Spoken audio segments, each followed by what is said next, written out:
Today's special guest, Chris Nilan, one of the toughest players to ever lace up the blades, and the man could play. Joe Tilley's Great Canadian Sports Show coming up.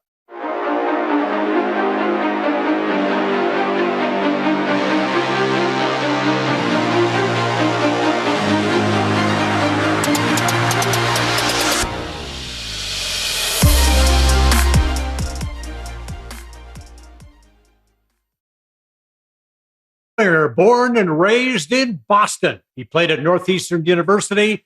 He played 14 NHL seasons with the Canadiens, the Rangers, and the Bruins, 688 games, 110 goals, 115 assists, 3,043 penalty minutes.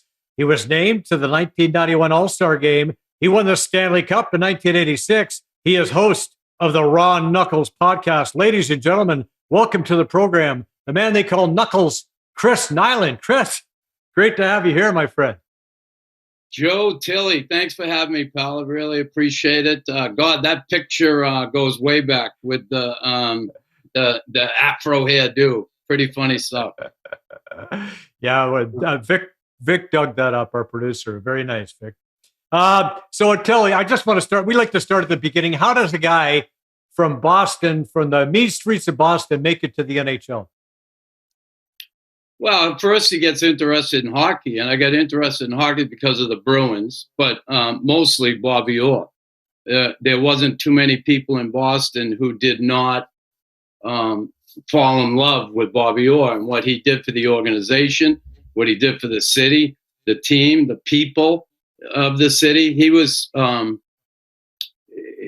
embraced by not only the fans of the Bruins, the people of Boston who weren't fans, who became fans because of Bobby Orr. So that's how I got interested in hockey. And then, when Bobby came to town, they started putting rinks up in different neighborhoods around the city. And one of them, rinks they put up was called MDC rinks. They were rinks put up in the neighborhood in the city to keep kids off the street, keep them out of trouble. And they happened to build one right up the street from my house. And, I started public skating. That's, I played street hockey all the time and stuff, but I started public skating. Then they started a league, a house league. And then they, started a local team from my neighborhood. And we played in the city league, the Boston Neighborhood Hockey League, first the Charlie Doyle League, the house league, and then on to the Boston Neighborhood Hockey League. So that's how I got involved in hockey. It was all because of Bobby Orr. Well, Bobby Orr had that kind of an effect, eh? Like he was one of the greatest players that ever lived. I know Wayne Gretzky had a similar effect in, Southern California, other parts of the United States. That's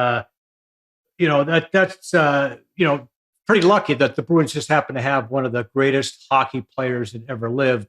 And it's interesting to see what kind of an effect he had on the entire community. So how old were you then when you first laced him up and played organized hockey? Well, first time I ever skated, I was like 5 years old. I remember my dad took me on a puddle up the street. There was a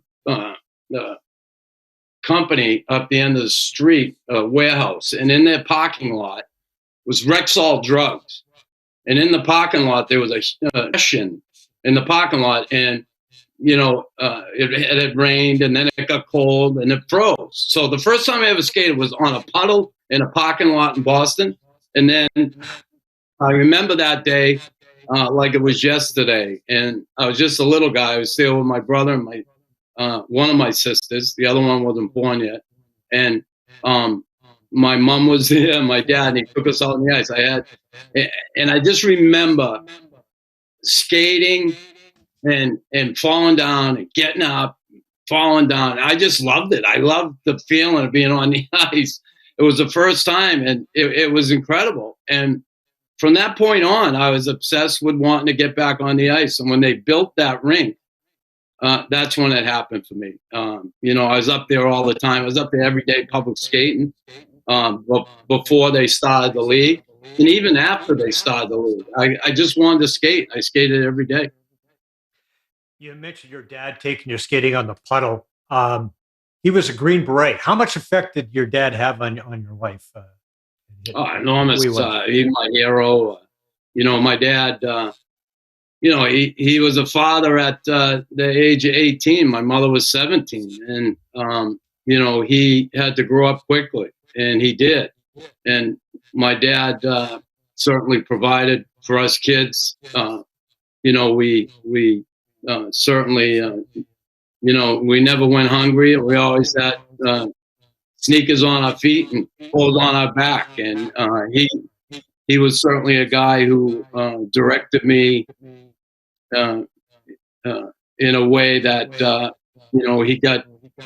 he got to me, and he got to me in a lot of ways that some certainly helped me, and some were probably helped me in a way that I think people recognized a little more when I played in the NHL.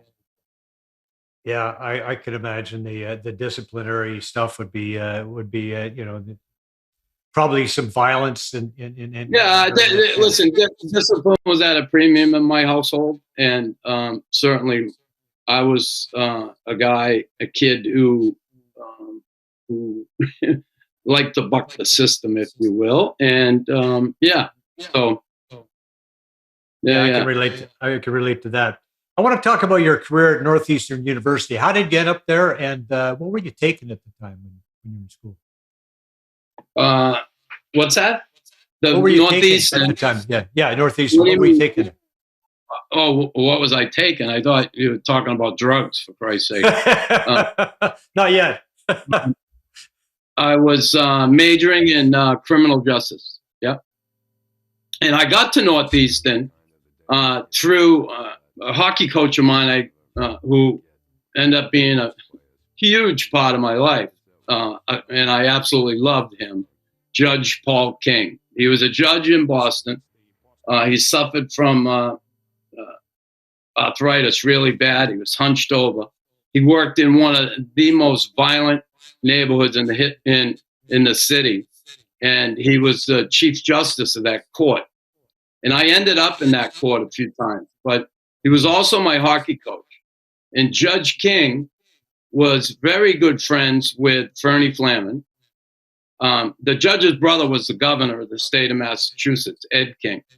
And he helped Fernie out a few times with getting his kids jobs in the summertime when they're going to school. That was a big thing, summer employment when you went to school. And the judge, through his brother, helped Fernie out. So I went off to prep school for a year, and I ended up getting a recommendation there from the judge. And when I went and followed through on my commitment to prep school up in Lake Placid that one year at Northwood, Fernie Flaman came to one of my last games of the season, the coach of Northeastern. And he said, when you come back for the summer, I want to meet with you and we'll sit down and talk. Are you interested in my coming to Northeastern? I said, yeah, I would be. But he said, well, come and speak to me when you get home. And I did. He offered me a full scholarship to Northeastern. And that's all because of the judge. And I ended up getting drafted my second year at Northeastern. And the reason I got drafted, and I only found later in life when I was at the judge's funeral, who shows up at the funeral. And I knew he had a relationship with him, but Dickie Moore. And Dickie and I talked quite a bit during my career here in Montreal, went to lunch a lot, and had conversations. But he never told me that the judge reached out to him when I was in college and asked him to go to Sam Pollock and just draft me. And he told Dickie Moore, he said, I promise you, just draft Chris Nilan and he will do the rest. So Dickie went in to see Sam Pollock and said, listen, can you take this kid out Northeastern? Just pick him with your last pick. Just do me a favor. And they did. They picked me in the 17th round, 231 out of 235. And certainly the judge saw something in me and he had confidence in me that I could do something, and I certainly did. So Pretty cool stuff. It's a cool story. A lot of people don't know that. I remember back in the day, once I made it here, people were saying, this guy was responsible for drafting me. That guy was responsible for drafting me. It was Dickie Moore who got it done. It wasn't anybody else. Well, that obviously the judge, though, was an astute judge of talent to make that suggestion. So here's a guy who gets drafted 17th round. How many guys get drafted in the 17th round and make the NHL? Not too many, but it took you just 50 games in the minors before you got called up. And we actually have a clip right here from an interview you did with our old pal Dan Matheson, an old colleague of mine back in the mid-'80s. This is during a playoff series with Quebec. Vic, listen to that. It did not take very long for a guy to come out of the U.S., plop himself in Montreal, and pick up the feeling, the tension, the rivalry. Well, right away, I think, like during the regular season, even the games between these two teams, not just in the playoffs, the intensity level is so high, and the players seem to be ready for all the games, no matter what. And I think there's a lot of dislike involved this at the same time, and it doesn't take long. You take a guy like Steve Rooney playing his first NHL game near the end of the season here, and it didn't take him too long to become involved and know what it takes to play against this team especially. It did not. What are your thoughts when you look back at that young kid, Chris? Yeah, like, God, I guess I wish I knew what I knew now then, but, listen, brings back a lot of great memories. I certainly, looking at it and thinking, when I look at it, I think of how time flies and how I was told that by my father, how I was told that by Larry Robinson when I walked. I came in after practice like my first year, and I was sitting there joking around. We were laughing and everything. Bunch of us young guys, and Larry came over and he was standing above me, looking down at me. He goes, "You having fun, aren't you?" And I said, "Yeah, I am. I'm having a blast." He said, "Well, listen, enjoy it now because it's gonna go like that." And I'm like thinking to myself, I don't want to hear that. I don't want to hear it's gonna go like that. But he was so right. And Larry, I think at the time, I was 21, he was 28 maybe, and I looked at him as old. Like he was old, as far as the game, 28, he's getting up there. And one of the eldest statesmen on the team, not old so much, but come on, he'd been around for a while, and it was weird. But yeah, that's what it reminds me of, how time flies, and it reminds me of certainly one of the most enjoyable periods in my life. So, what did when Dickie Moore and Sam Pollock were scouting Chris Nilan, what was it about your game that they saw that they thought it was worth investing that 17th round draft pick on? I don't know if it was anything. Dickie Moore, I don't think ever seen me play. He was just doing a favor to the judge, and listen, I was penalized a bit in college as a player. I think Richard Scammell, the Canadiens college scout at the time, came down and saw me, who was just a great guy. And I think Richard, obviously reported back maybe that I was an aggressive player, blah, blah, blah. But, I don't really know. All I know is that Dickie Moore's the guy responsible for me getting drafted. I want to do some backstory here too, some more backstory. Your first wife, Karen, she had some interesting family ties. Still a rookie, and a lot of the. So here we are from this documentary that was done a while back. Whitey Bulger, the famed crime boss, was her father. Now they made movies about this guy. Tell us about your relationship with Whitey. Yeah, and listen, he was a guy that certainly capable, dangerous, all that stuff. And I didn't marry him; I married Karen, and right. He was her stepdad, and I had a decent relationship with him. I knew a little bit about what was going on in his life and how he dealt with things and what he did for a living. But that was it. I didn't get involved with him at all. I had dinner with him many occasions. He came to a lot of my games up here in Montreal, and he would come up with my mother-in-law to visit the kids when I was playing up here and visit Karen. So, we know a lot more about him now than we ever did, I guess. But I always had a good relationship with him, and I kept it that way. Probably a good idea. I remember hearing your story about when you first dated Karen and kind of what he said to you at that particular time. You knew that he was kind of a guy you wouldn't want to mess with. Yeah.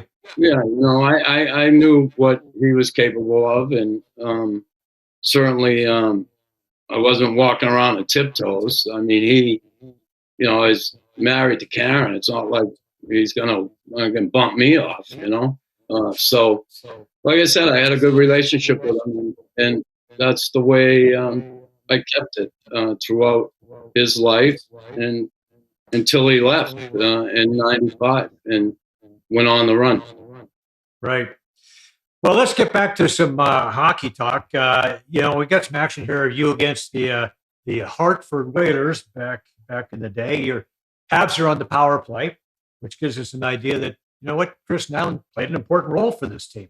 But here you are getting hacked and whacked in front of the net, cross-checked in front by Ulf Samuelsson, and finally you had enough. The gloves came off. You gave up a massive reach advantage here to Ulfie, but you fed him pretty good and eventually would take him down. How does this particular fight rank on your list of favorites? Honestly, I don't really remember it. I do a little bit, but I remember Ulf for sure because he was such a prick. And, I never hit guys when they were down, as you can see right there. He was on his way down, and he went in his back, and I was ready to throw a punch, and I didn't.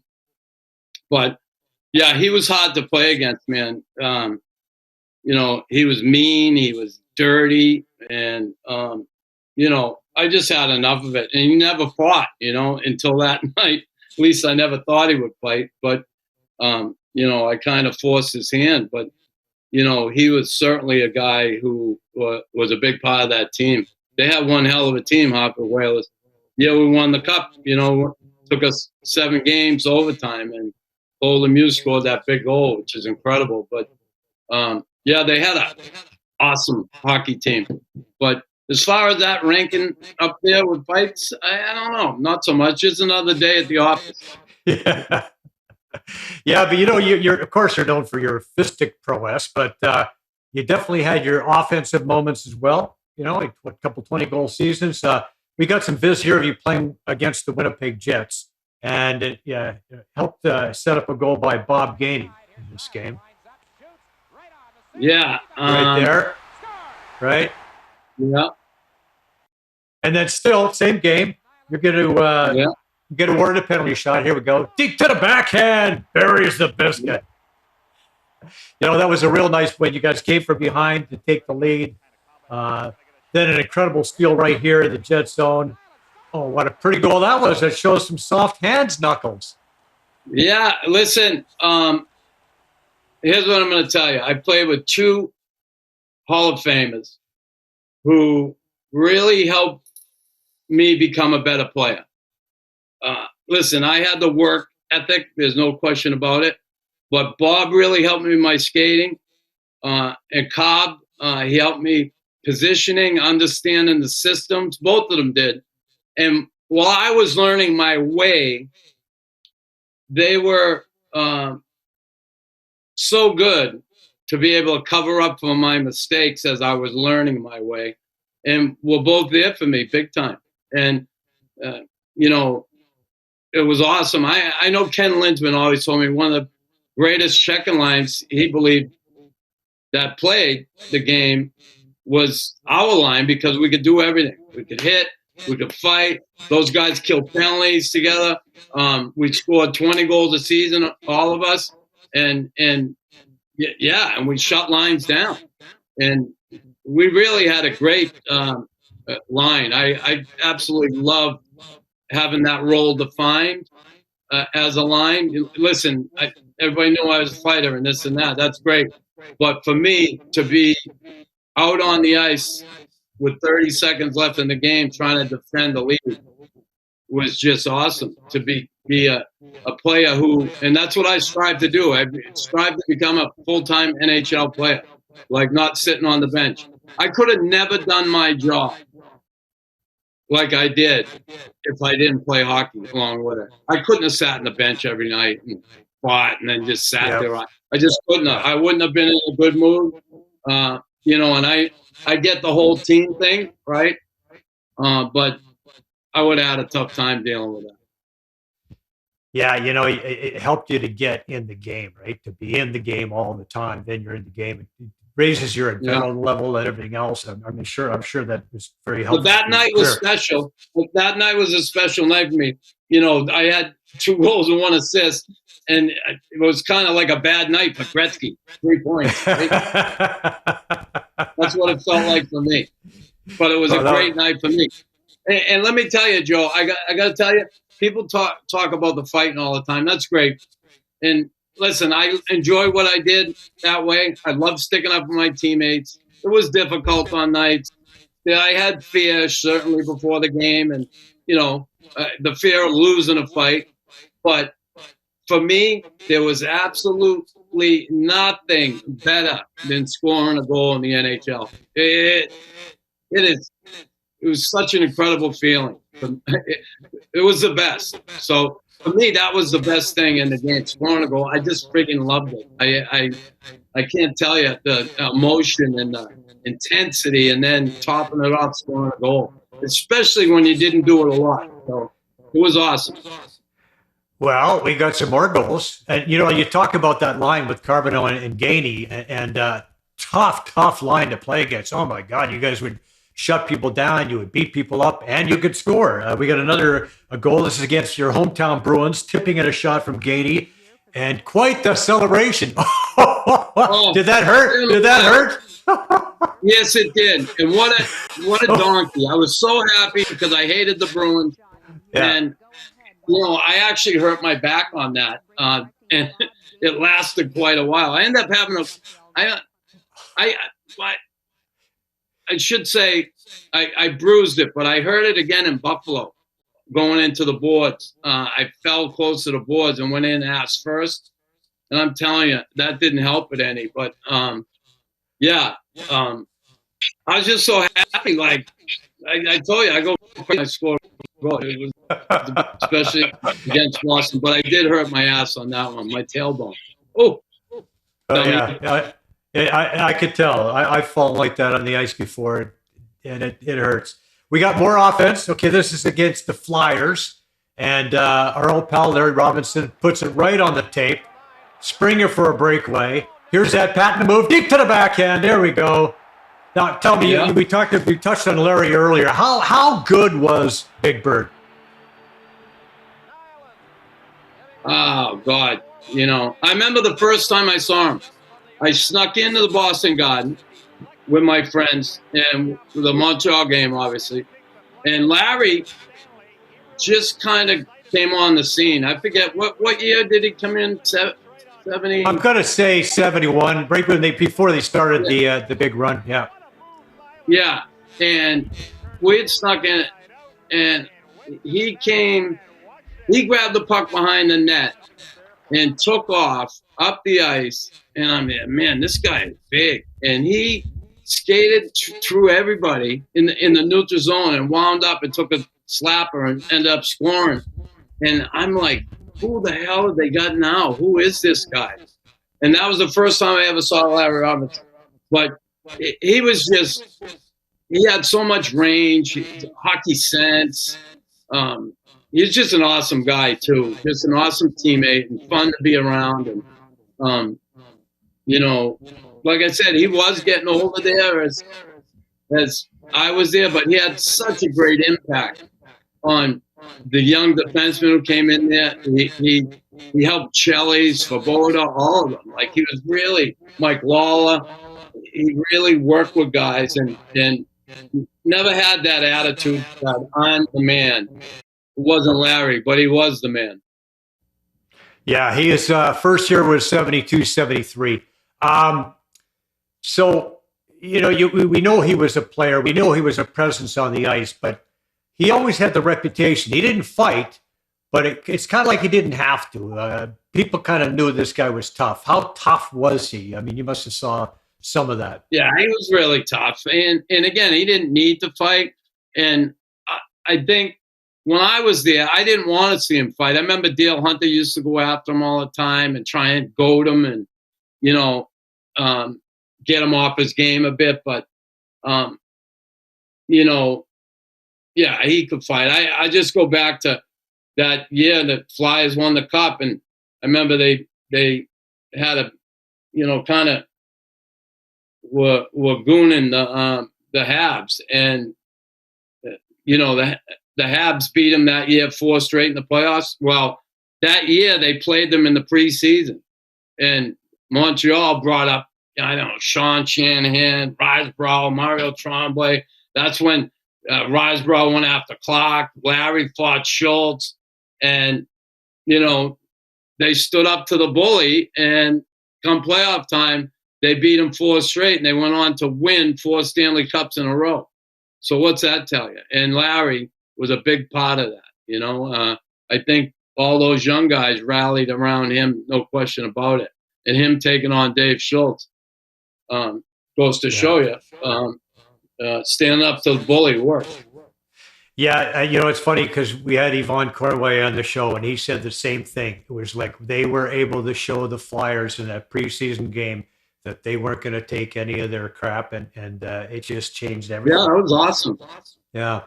Well, let's talk about your Stanley Cup. 1986. What was that experience like? That was incredible.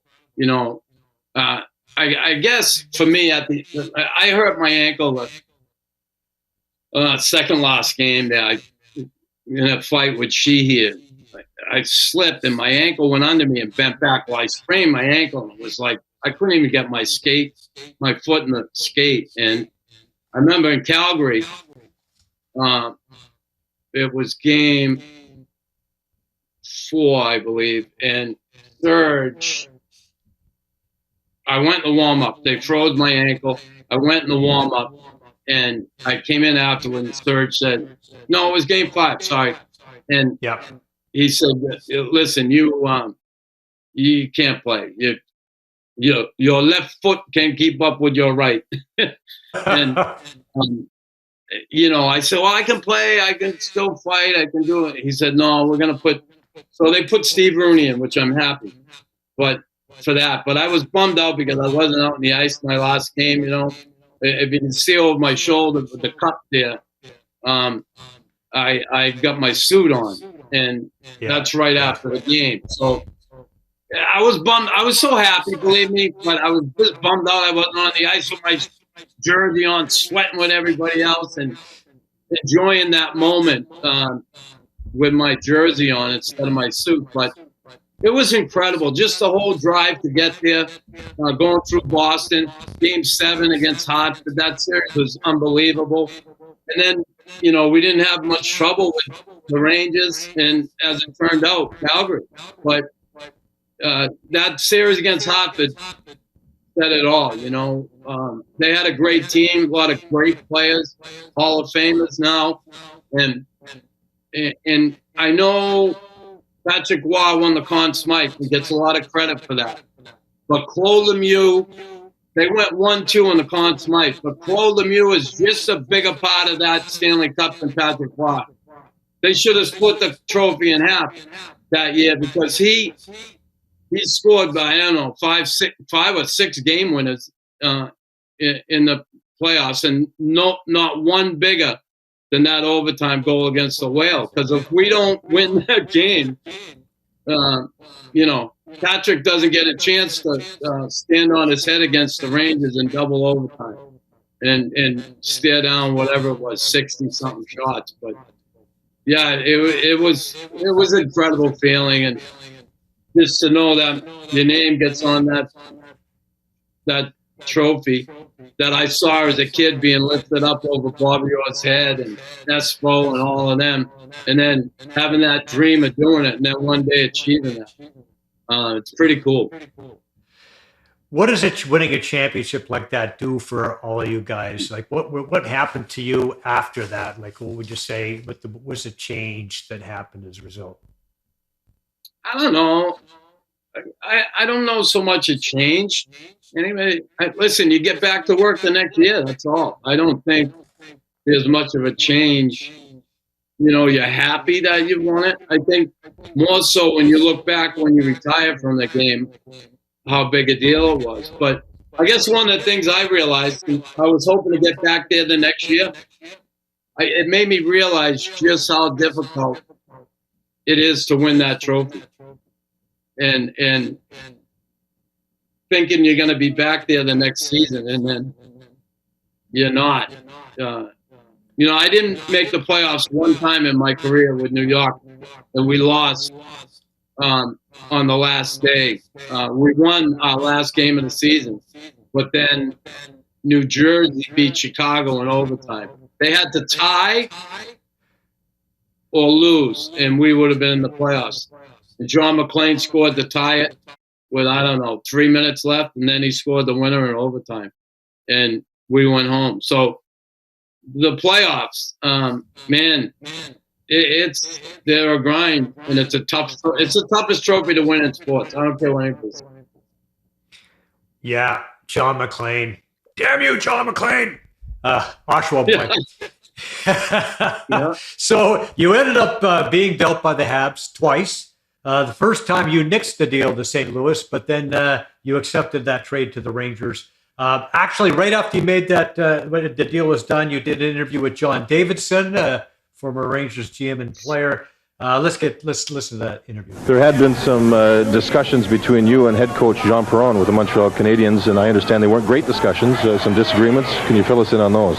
Well, I had a few with him. You know, I get taken off the checking line, and you know, that was the first step going backwards, the way I looked at it. And you know, I had a lot of responsibility with that club over the years, and I took the responsibility, and I think I worked well with the team, and I did a lot for them. And you know, once my responsibility was taken away, it was difficult for me as a member of the team to be the same type of person that I was before. My ice time became less, and you know, I just wasn't the same guy in the locker room, on the ice or on the bench. And any time that you have responsibility taken away from you, it's difficult to deal with. And I just, you know, if you're happy not playing, then you shouldn't be in the game. And I wasn't happy anymore. In retrospect, was it a good move for you to leave Montreal? I didn't choose to leave there, and really, I didn't elaborate on that at the time. And the reason why I got taken off the checking line is we were in a meeting in Hartford where Jean Perron went around the room and started, we're going through a tough time, and he was kind of pointing everybody out what you're doing wrong, and I always said, if a coach ever made the inference or told me to go fight, I'm going to tell him to go fuck himself. Right. So Jean come around the room, he get to me and he goes, and Chris Nilan, when is the last time you had a fight? And I'm like, hey, fuck you, what do you know about fighting? You don't know nothing about fighting. What are you talking about? So I give it to him in front of my teammates, and that did not bode well with him. And the next day I was off that line. I was in a different jersey. And I mean, it wasn't long. It was after that happened. We were in Hartford. We went to Buffalo next. And I was off the checking line. And I said, oh, something's up there. And I went back to the meal before the game. I wasn't in the lineup, and the writing was on the wall, and I ended up getting traded. So you moved to the Blue Shirts, and you guys made the playoffs. Got swept by the Penguins, but not before you had a chance to give Mario a bit of a parting shot. Let's roll that video, Vic. Tell us about that. Well, if you look, he cross-checked me from behind. Yeah. And, you know, I don't care if it's Myra Lemieux or who it is. And I give him a little backhander, which he deserves. And I know he wasn't happy and no one else on that team was, but I don't care. Everybody bleeds in this game, not just the tough guys. Tilley, everybody bleeds. Well, you finally got a chance to play for the hometown Bruins. Must have been mixed feelings about that, I'm guessing, having been a Hat for so long. We got some video of you here getting into some extracurricular activity with Rob Ray of the Sabres with the Bruins. Well, you're with the Bruins. Seems to me that you and Ray might have done this a few times. Am I wrong here? Yeah, we did. And, you know, my time with the Bruins, you know, listen, I was starting to feel it. I was beat up a little, you know. I was getting tougher on me, you know. And I guess I only wish I got there when I was a young kid, because I was perfect for that organization, you know. But I was drafted by the Canadiens, not the Bruins. And, you know, I was kind of bummed out that happened. And I ended up, certainly, it ended up being the best thing that ever happened to me, getting drafted by the Habs. But my time when I got to the Bruins, it was near the end of my career. And it really, it was a struggle at the end. The first year was good. I enjoyed it. The second year was miserable. I had a tough time the second year, and that's when Serge ended up bringing me back to Montreal. Right, to close your career out. But you were named an All-Star in 1991 with the Bruins. Did you ever believe that was ever going to happen in your career? No. Listen, when I first got there, in the first night, I remember I was so nervous, and Ray Bork said, "Calm down. What's wrong with you? You've been in the league." I mean, I just don't know how these, all these people were chanting Nilan sucks last year, all of a sudden they're going to love me. And they did. It was awesome. They gave me an awesome ovation. But then Mike came to me and he said, "Listen, I'm doing the All-Star game this year. I'm coaching it, and I'm going to name you." I'm there. "What?" He said, "I'm going to name you an All-Star." I'm like, "Will you stop?" He said, "Listen, I'm not joking. I'm naming you and Brian Skrudland." I'm there. "Why?" He said, "Because, listen, guys like you who work to get where they are and have done so much for their teammates and they've made something of themselves. I want to recognize that. To me, that's an all-star, And I'm like, "Come on, Mike." He said, "Listen, I'm going to name you." So as fate would have it, I broke my ankle and I couldn't go. Yeah, but you know what? He did the right thing, because it was nice. Nice. It was. It was more of it's a career acknowledgement, right? It's a career acknowledgement. Yeah, it is. Yeah. Of course, all the pundits, everybody made fun of it. Everybody called me a goon and doesn't belong there and this and that. And, everybody's entitled to their opinion. But again, it was quite an honor. And, quite frankly, those guys don't get recognized. They do by their teammates and they do by the fan base, the people who I guess mean the most. But, the league almost, that's a pot they don't want around, and they don't want the history of it. Honestly, a guy like Terry O'Reilly, he belongs in the fucking Hall of Fame. And he's not, and they won't ever, because he was a fighter, but he could play hockey. And there's a guy, to me, that is a Hall of Famer who worked his ass off, wasn't the best skater, was there for his teammates, scored goals, got assists, but they'll never recognize him. And I don't have really good, listen, I'm not, people did, certainly there's guys who belong in that Hall of Fame, but I wonder sometimes about the selection process. Like, honestly, Pat Burns, they put him in after he's dead. They couldn't put this guy in the year before he died or 2 years before he died. What's the holdup? So honestly, the guys who are picking that, it pisses me off. Like, listen, a lot of guys do belong in there, and maybe some that are in there don't. So, but the Pat Burns thing, that really pissed me off. And you know, I don't know. I just don't like the process, I guess. Yeah. Well, having played for Pat too, I mean, there are a lot of guys who should be in there, and there's some guys that shouldn't. There was that period of time when was it Ziegler's friends were all getting in, and it was crazy times. But I want to talk about you touched on it.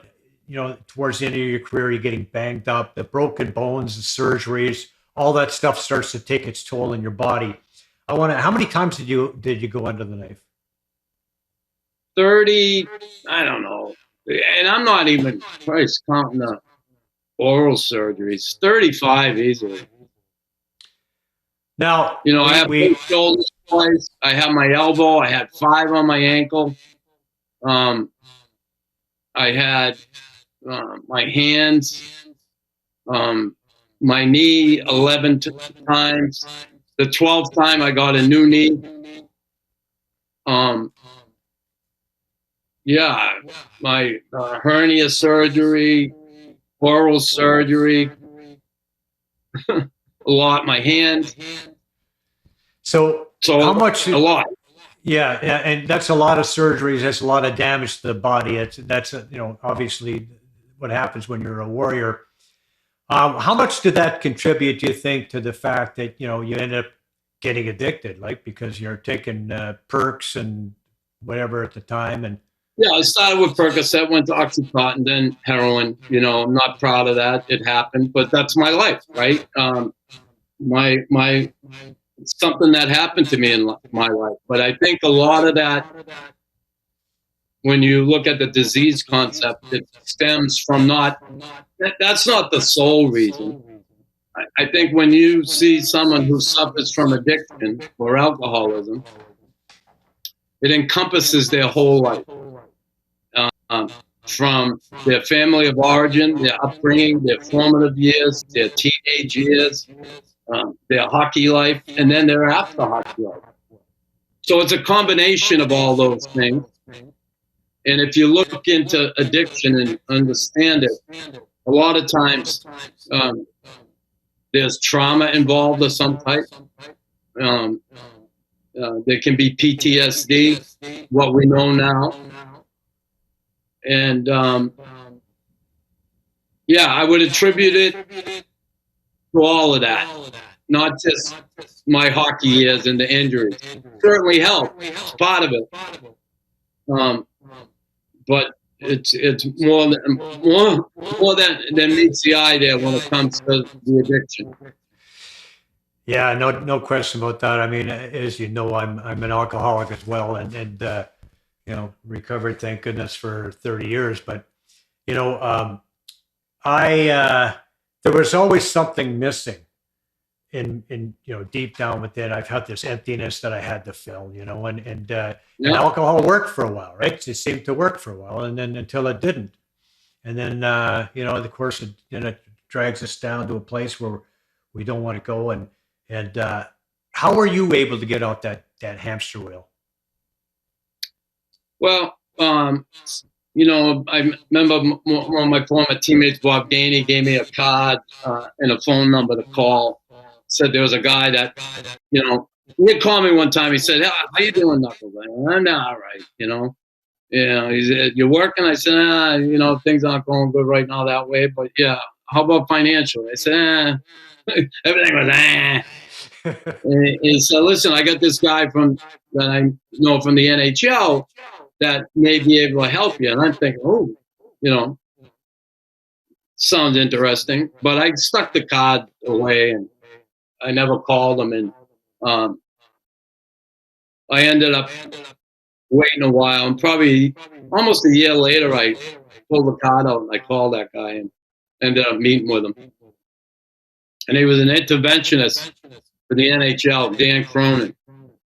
And he suggested, he talked to me about my injuries and, what do you do for your injuries? Do you go to therapy, stuff like that? I said, yeah, therapy. And, the odd time I might take a Percocet if it gets really bad. Meanwhile, I was fucking high-eyed.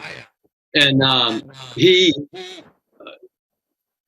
was a recovering addict himself. So he knew what I was going through and right where I was. So he said, listen, would you be open to maybe going down and see this therapist down in Duxbury, south of Boston, and meeting with her and talking with her? And maybe she can help you out. And yeah, sure. So I went down there the first time, and the second time I came back, she had me on the couch. I was in a ball, crying my eyes out like a big baby. And yeah, she broke me. She made me, get honest with myself. She made me look at myself. She made me look where I was in my life. And it was incredible. And that's the first time I went off the treatment. That was back in 2000. So I will say, I've been trying to get this thing for the last 22 years. And my longest stretch of sobriety, God willing, if I make it to December 7th, this coming December 7th, I will have 7 years of straight sobriety. I had one slip. Otherwise, I went to treatment back in 2009. And I get out and I did good for a while, slip. And then I had another slip in 2015. And when my mom had a stroke, and I went back to Boston, I rushed home, and yeah, I had a slip, and I got right back on the horse the next day. I called my sponsor, and here I am today. So hopefully I make it to December 7th. Well, hey, one day at a time, right? We get that daily reprieve if we maintain that spiritual conditioning, and not it's something it's doable. Hey, it's doable if we just live in today, and it's just something we have to do. But when you're talking about that therapist who had you in that ball, it's like when you hit that spot, right? And I remember being in treatment and having that spot hit. And it's like, and there's an Aerosmith song. It says, in the blink of an eye, you finally see the light. And it's like I'm flooded with this realization that, you know what? I can stop blaming people. It's all about me, right? It's all about me. And when I get to that point, everything starts to change, right? I don't become that. I get out of the self-pity. I get it out of the victim, and I get to become a human being. Yeah, well, doing. The alcohol and the drugs are a symptom of the real problem, and I was able to see that and address that. And when I tell you, the turning point for me was in 2015 when I did what I did, because I almost died. And matter of fact, I overdosed and had to be brought back. And I guess that was my real bottom, because that scared me. And I don't want to use the term scared me straight, but it motivated me to get back on the horse and, apply myself and get honest with myself and do the things I have to do on a daily basis to stay sober, instead of drifting away from those things and think I have this disease licked and I'm never gonna, drink again or do a drug again. No, I have to pay attention to that every day, and I have to maintain my spiritual condition in order to do that. And when I drift from that, and I drift from the middle of the boat and staying in the middle of the pack, that's when I get in trouble. and I don't want to be in trouble anymore. I don't want to flirt with disaster, and I want to live my life. And certainly been a struggle. There's no question about it, but I feel good about where I'm at in my life today, and I love my life. I have wonderful children, grandkids. My girlfriend Jamie is just beautiful human being. My best friend. I've never had a woman in my life. But never really a woman's never really been my best friend per se. It's always, who's your best friend? It's a guy. It's a guy. She's my best friend, and means a lot to me. She's a sober woman too, and really helps me. She's not responsible for my sobriety, but she supports me and helps me in more ways than one. Yeah, we have some video of you and Jamie the dogs. Pretty awesome life today, isn't it? Yeah. Yeah, it is. I'm not sure. Yeah. I'm not sure if you're able to see that tribute to Borja Salming they had in Toronto a little while back. Very emotional. What do you remember about Borja?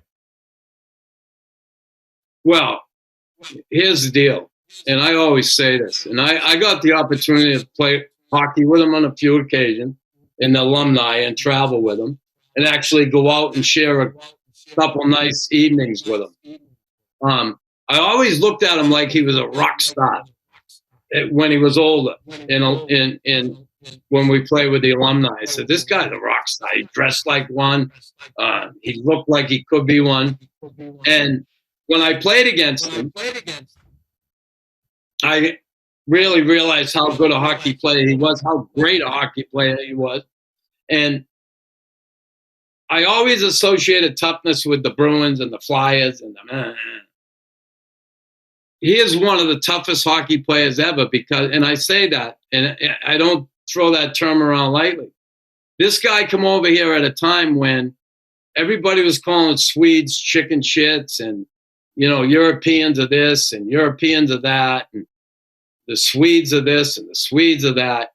And he came over here, and the abuse that guy had to put up with to play the game he loved, going from the big rink to the small rink, to coming over here and learning a new language and sure, having your teammates around you. But even then, I'm sure when he came at first, they were a little skeptical too, and the stuff this guy had to deal with throughout his career, and especially that early part of his career, and it excelled the way he did, that takes courage, that takes balls, that takes a tough person.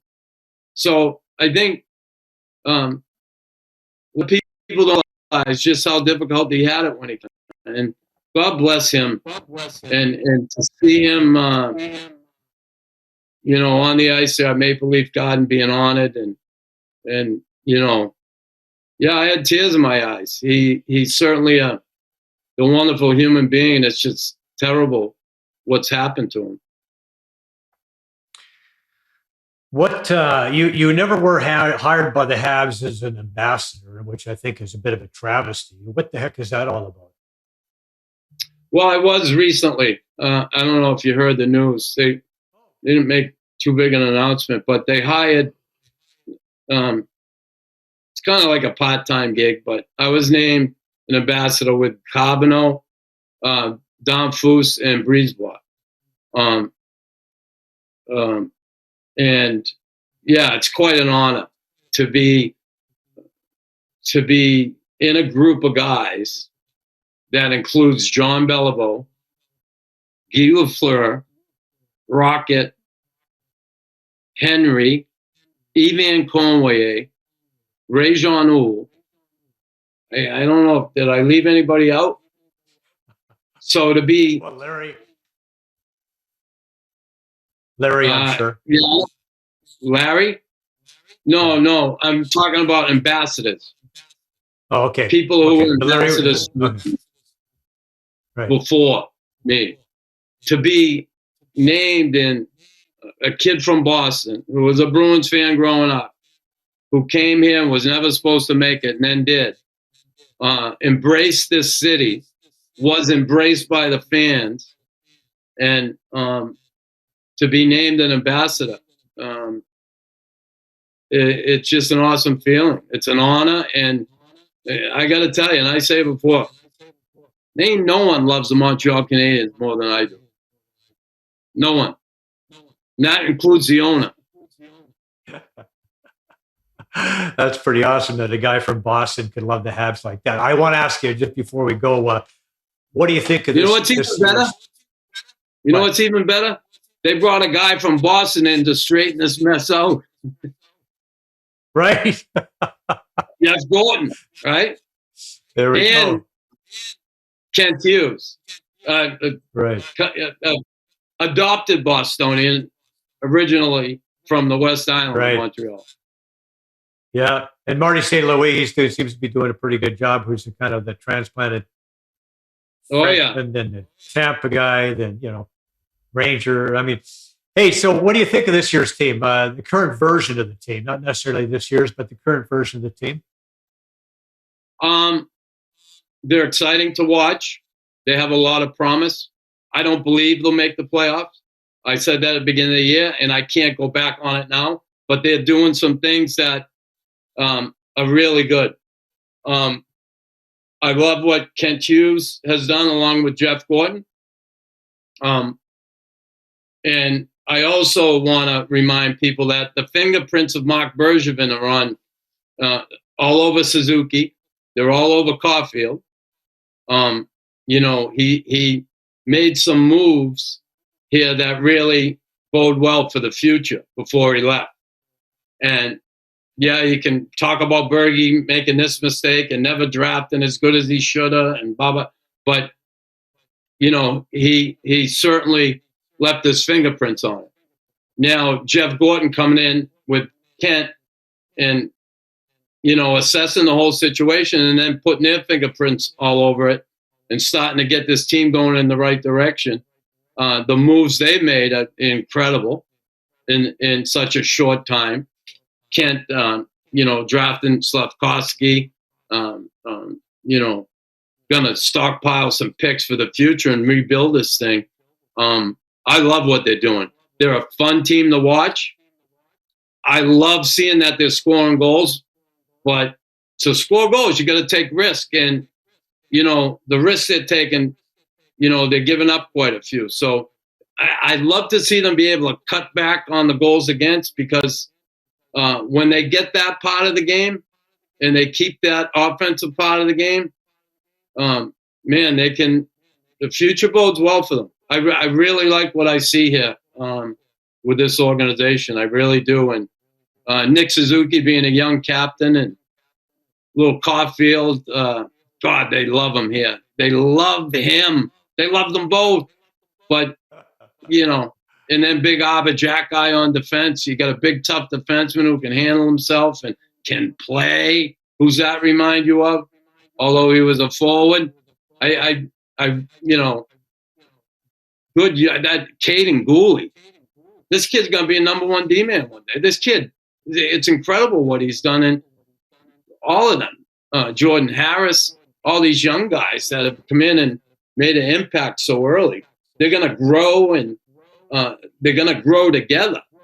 And they're going to suffer through some things together that'll make them stronger as a group. And there's going to be changes and transitions. But, boy, I like what I see. I like what I see so far. Pretty cool stuff. Yeah. Stockpiling young players and draft picks worked pretty well for them back in the 70s. But yeah, I just want to go back to that game against the Flyers the other night. Nick Suzuki showing so much calm, cool for a guy who's his age, that setting up Caulfield for the tying goal and then getting the winner. I mean, it was just it was a very exciting young team. I want to plug your book before we go. Fighting Back to Chris Nilan's Story. If you folks enjoyed this interview, there's much more. I highly recommend the book. Also, you can follow Chris on Instagram at Knuckles Nilan, Twitter, Knuckles Nilan 30, Facebook, Chris Nilan, and of course, the Raw Knuckles podcast. Don't miss that one. Tell us about the podcast. Yeah, podcasts have been fun. Listen, I didn't get vaccinated for reasons medical reasons, which are very valid ones, mind you. It has to do with clotting in my circulatory system. And I'm so glad I didn't. But I ended up losing because of that, because they wanted me vaccinated and they didn't want to listen to my medical exemption, what I applied for. So I ended up getting fired. And I said, what am I going to do? And friend of mine who worked with me on the Last Gladiators project, the producer, Barry Reese, who got in touch with me, has a production company out of Pittsburgh. And we started a podcast. And Barry been a big supporter of mine. And I'm so grateful I have him as a friend. He's really been good to me. And we got it up and running. I have a lot of fun doing it. I love, speaking to guys who in the game, been part of the game for years. I want to expand a little bit and talk to some other people, maybe outside of hockey too, at some point. But it's been a lot of fun and learning experience that I just want to continue to do and build the audience and be interesting and be fun and, just be myself. Well, I've caught the podcast, Chris. It's awesome. And I highly recommend it. Check in on Raw Knuckles. It's really cool. Knuckles, I want to thank you for doing this. It's been really enjoyed this. I owe you a dinner, no doubt about that. Let me know next time you're in the Big Smoke, because we got a gift certificate for some fine Italian clothing as well. And it'd be great to see you. Thanks so much, Joe. Awesome for having me. I really appreciate it. And I had fun. All right, buddy. Thanks. More sports when we come back. More Joe Tilley's Great Canadian Sports Show coming up after the break.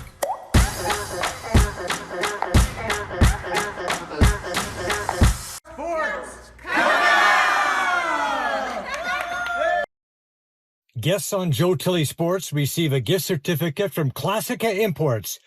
Top of the line imported men's clothing. Check out the Classica Essential Collection now. Go to shopclassica.com. Addiction Rehab Toronto, Toronto's #1 alcohol and drug treatment center, saving lives, reuniting families. The only treatment center in the province to offer medical detox, treatment, sober living, and lifetime aftercare all in one place.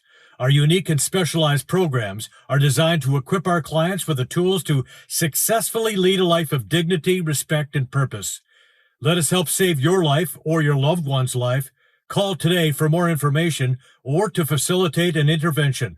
1-855-787-2424 or visit addictionrehabtoronto.ca. Joe Tilley Sports is brought to you by COSA, Central Ontario Standardbred Association, providing a united voice for harness horse people racing at Ontario tracks. Check out your benefits today at COSAonline.com and check out COSA TV on Facebook and YouTube for all the latest harness news and live action updates. Live racing year-round. Go to HPIBet.com for all your wagering options. Become a member today, and your first bet is free. That's HPIBet.com.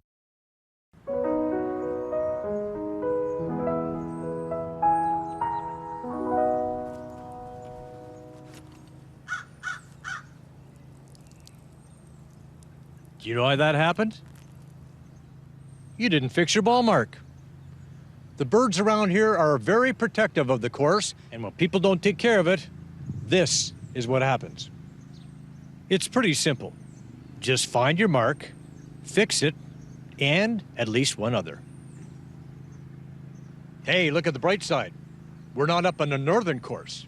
They've got bears and moose.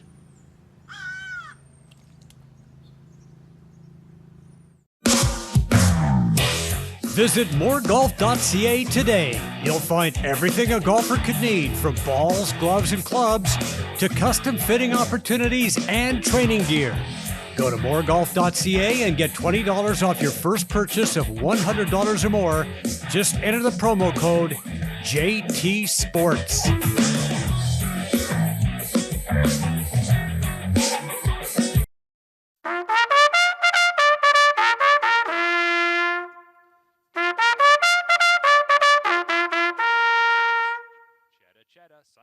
Now, my Coastal Swiss pick of the week. Last time out, I went to Mohawk for an event in the pop-up series. I took Maddie and Maggie. Doug McNair started making a move late, but had to pull her up. Jody Jameson guided the favorites. Sunburnt to victory for trainer-owner Paul Cameron. Academy Sealster got up for second.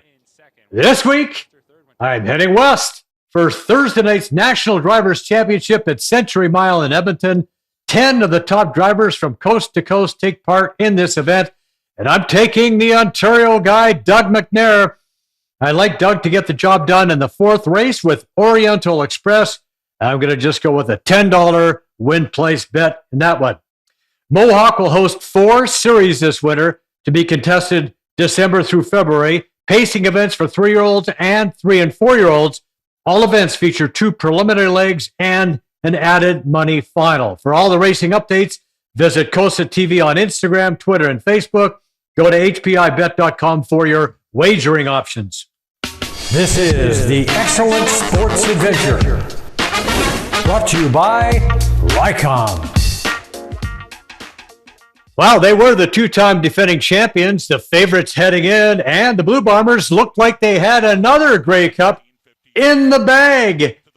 But the Argos just kept scrapping back. Backup quarterback Chad Kelly forced into action. A.J. Ouellette scored a pair of touchdowns. Enoch Muamba with a huge interception late to help seal the deal. Muamba was named the game's best player and outstanding Canadian. Each team had a field goal attempt blocked. The Argos win a wild one, 24-23.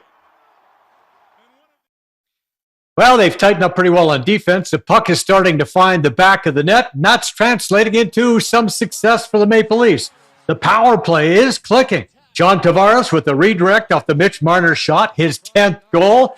They also had a shorty. William Nylander does this thing, fights his way past the defender. Willie had a pair. Matt Murray was solid. Complete win over the rival Sabres. It looked like they had another win in the bag when Austin Matthews made a lovely tip. His 9th goal of the season, but the Islanders scored late to tie it, and they won it in overtime. Good news is, though, the Buds have 10 points, or they have points in 10 of their last 11 games. Well, you can't get overly excited about games in November, at least you shouldn't, but that seemed like a real wasted opportunity by the Raptors the other night in Atlanta. Hawks sitting 3rd in the East, Raps a half game back, still missing some key bodies. Scotty Barnes was a beast. A season-high 28 for Scotty B. Malachi Flynn had his best game in a long while, adding 17 points.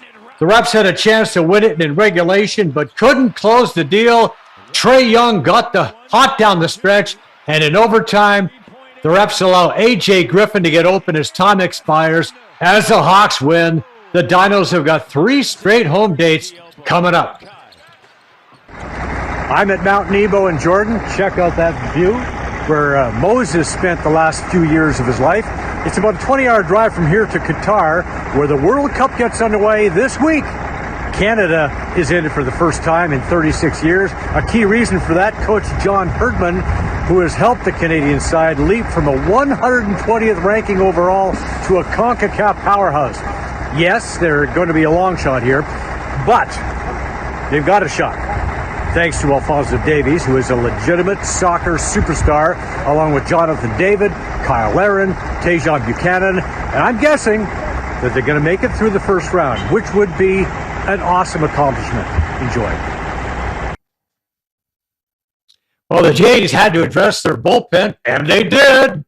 The Bluebirds picked up right-handed reliever Eric Swanson, along with lefty prospect Adam Macko from Seattle, for outfielder Teoscar Hernandez. Now, Teo was a 2-time Silver Slugger Award winner, so they got a big hole there to fill on offense, which they will, with a left-handed bat. Swanson pitched 53 2/3 innings last season with a 1.68 ERA, 34% strikeout rate against his 4.9% walks. More moves to come. No trade is ever easy. and always comes down to alternatives for both sides. And fortunately, it worked out that made sense for both teams. His peripherals have been good. The strikeouts have been there. The stuff has been improving, and feel like we have him at a very strong point in his career. And he's still very young. So I think that the case with relievers sometimes is that there is some level of transition, especially through a pandemic. But his weapons project to be continuing to pitch well. And what he did over the course of an entire year last year is very encouraging for us.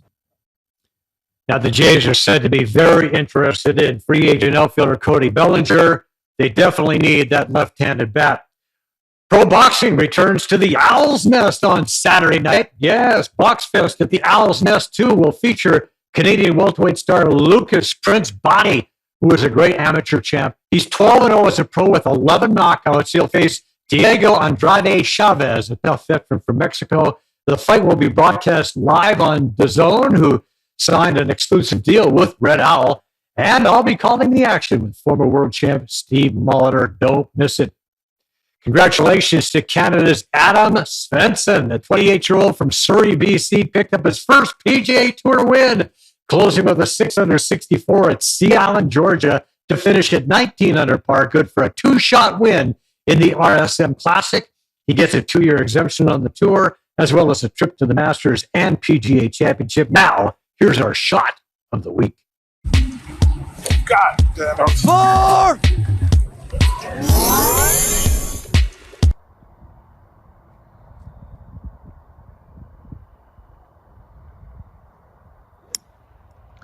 This is Tilley so good. On the very challenging par 3 8th here at Windance. She's already chipped in from 40 yards today, and that will set her up for a nice birdie opportunity.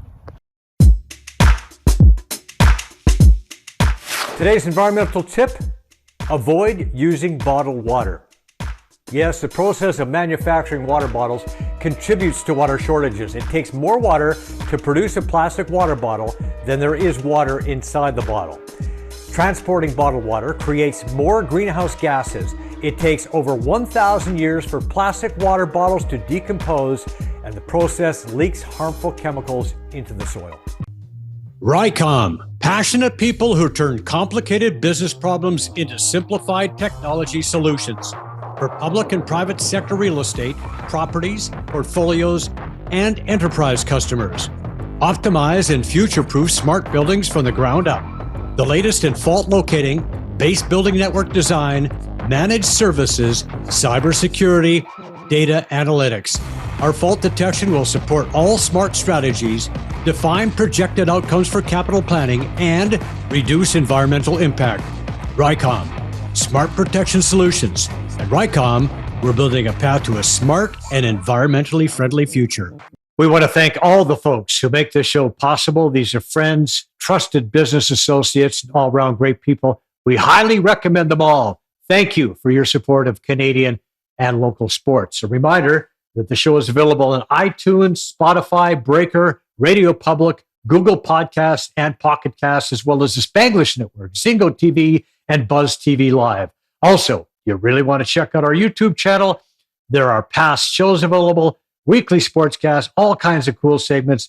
Like and subscribe. It's free. Thanks once again to Chris Knuckles Nilan for being on the show. Thank you for watching, and join us next week when Jeremy Ian drops by. We'll see you then. Joe Tilley's Great Canadian Sports Show is brought to you by Brian Gribben Insurance Planning, helping you solidify your financial future. At BGIP, what we do that's unique in the marketplace is we show people how to spend and enjoy their money in their early years of retirement without the fear of running out. Also, we're able to do this without you having to change financial advisors. Please look us up at bgip.ca today. And let's book a 30-minute phone call to see how we can bring value to you and your family in your planning. Call Brian today for all your retirement needs. We did. 905-686-5678. Do you want to buy or sell a home? Could 31 years of real estate experience help you? Why not speak to an amazing team that loves to overpromise and overdeliver? Aldo has a tremendous team of experts on staff. They are committed to making your next real estate transaction smooth and comfortable. Call 416-GET-ALDO or visit getaldo.com. MNP, a leading Canadian national accounting, tax, and business accounting firm. MNP proudly serves and responds to the need of their clients in the private, public, and nonprofit sectors. Through partner-led engagements, MNP provides a collaborative, cost-effective approach to do business and personal strategies to help people and organizations to succeed across the country and around the world. With local offices in Oshawa, Mississauga, Burlington, and more, their team is here to support you. Visit mnp.ca today to learn more.